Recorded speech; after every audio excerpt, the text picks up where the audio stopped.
Question number 4 দিয়া আছে যে 15 cot a = 8 তেন্তে sin a আৰু sec a এর মান উলিওয়া।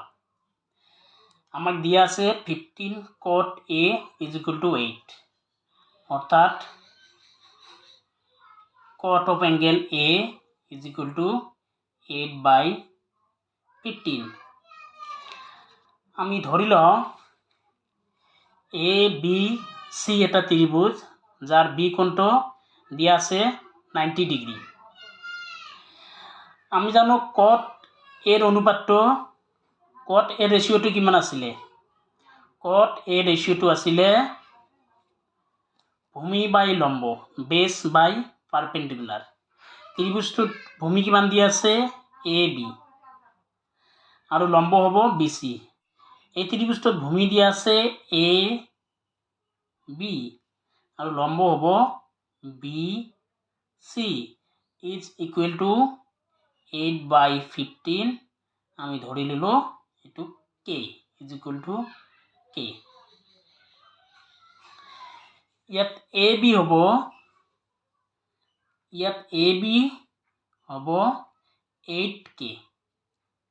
8k।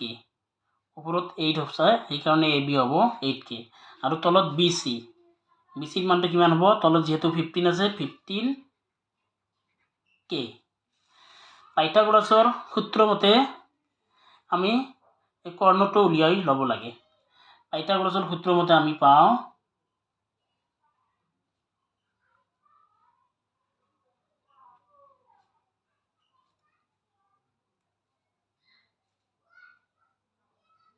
পাইথাগোৰাসৰ সূত্ৰ মতে কৰ্ণ is equal to square root of লম্ব স্কোয়াৰ যোগ ভূমি স্কোয়াৰ। ইয়াতে লম্ব আছে বি সি আৰু ভূমি আছে এ বি, গতিকে ভূমি স্কোয়াৰ প্লাস লম্ব স্কোয়াৰ বা লম্ব স্কোয়াৰ প্লাস ভূমি স্কোয়াৰ। এ বিৰ মানটো কিমান দি আছে? 8k। এ বিৰ মানটো দিয়া আছে 8k আৰু বি সি 15k। বি সিৰ মানটো দিয়া আছে 15k। তেনেহ'লে এ বি কিমান হ'ব? 8k স্কোয়ার প্লাস বি সি 15k স্কোয়ার।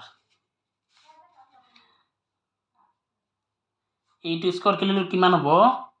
8 8 গুণ 64 k স্কোয়াৰ প্লাস 15 স্কোয়াৰ কৰিলে কিমান হ'ব? 15 × 15 5 5 গুণ 25 এক ইয়াত বেশি কৰি ল'লে 2 2 1 গুণ 2 225 k স্কোয়ার প্লাস করে দিলে কিমান হ'ব? 225 প্লাস 64 9 6 7 8 2 289 k স্কোয়ার। 289 বর্গমূলটো কিমান আছিলে? 17 k স্কোয়ার অর্থাৎ কি হ'ব? 17k। 289 স্কোয়ার রুট হ'ব 17k। এতিয়া আমাক উলিয়াব লাগে sin a আৰু sec a। sin a আৰু sec a।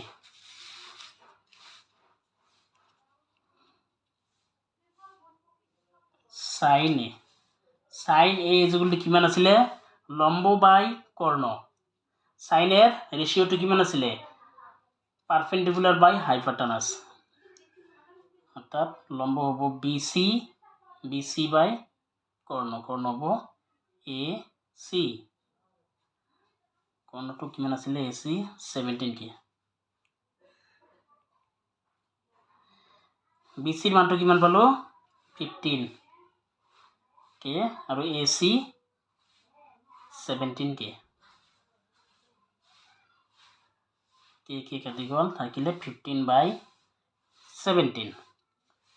আৰু আমাক উলিয়াব দিছে sec a। sec এৰ অনুপাতটো cos এৰ পৰা আমি উলিয়াব পাৰোঁ। cos এটি আসলে কি? ভূমি বাই কর্ণ।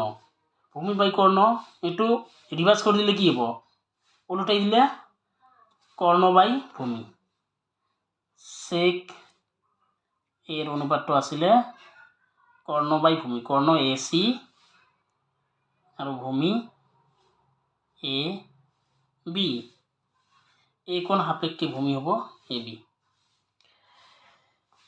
এ চিৰ মানটো কিমান পালোঁ আমি এ চি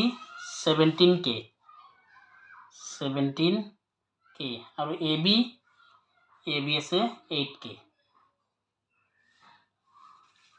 কে কাটি গ'ল থাকিলে 17/8 অর্থাৎ সাইনের মান পালো 15/17 আর সেকের মান 17/8 ভিডিওটো ভাল লাগিলে লাইক শেয়ার করে দিব আর কোন কিবা অসুবিধা পালে কমেন্টত জনাই দিব।